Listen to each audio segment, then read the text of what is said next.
nè số bài cha mau oh my god រស់នៅក្នុងសង្គមមួយនេះដើម្បីធ្វើឲ្យយើងមានសុខភាពផ្លូវចិត្តល្អហ្នឹងគឺយើងរស់នៅជាមួយនឹងការពិតពុកម៉ែបងប្អូនយើងមិនចាំបាច់សម្ដែងយើងមិនចាំបាច់ព្យាយាមធ្វើអ្វីដើម្បីឲ្យគេមើលមកហ្នឹងមិនទេសំខាន់ការពិតយើងមិនយើងធ្វើអញ្ចឹងទៅយ៉ាលក្ខណៈថា free ជាអញ្ចឹងណាយើងមិនចាំបាច់ fake ទេនិយាយទៅធ្វើបែបនេះគឺងាយស្រួលជាងពុកម៉ែបងប្អូនសុខភាពផ្លូវចិត្តយើងល្អ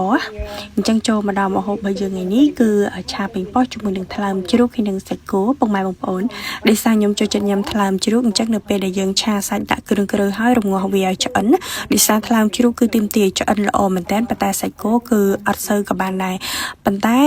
នៅពេលដែលយើងរងាស់ឆ្អិនហើយចាប់ផ្ដើមដាក់បន្លែចូលជាប្រភេទប៉េងប៉ោះហ្នឹងណាហើយសម្រាប់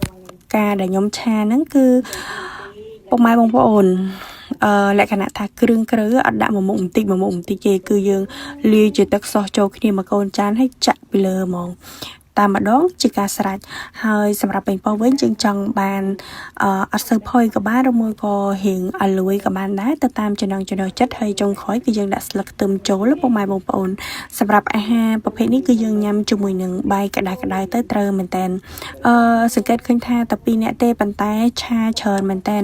ខ្ញុំឆាច្រើនហ្នឹងគឺដោយសារតែខ្ញុំអត់សូវញ៉ាំបាយទេពុកម៉ែបងប្អូនតែ2នាក់គឺអត់ញ៉ាំបាយទេញ៉ាំបាយតែបន្តិចចឹងទៅប៉ុន្តែញ៉ាំ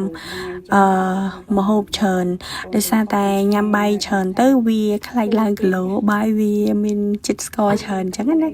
ងហើយញ៉ាំសាច់ញ៉ាំបន្លែទៅនិយាយទៅមួយឆ្នាំងហ្នឹងអស់លេងពុកម៉ែបងប្អូនមិនដែរតំណង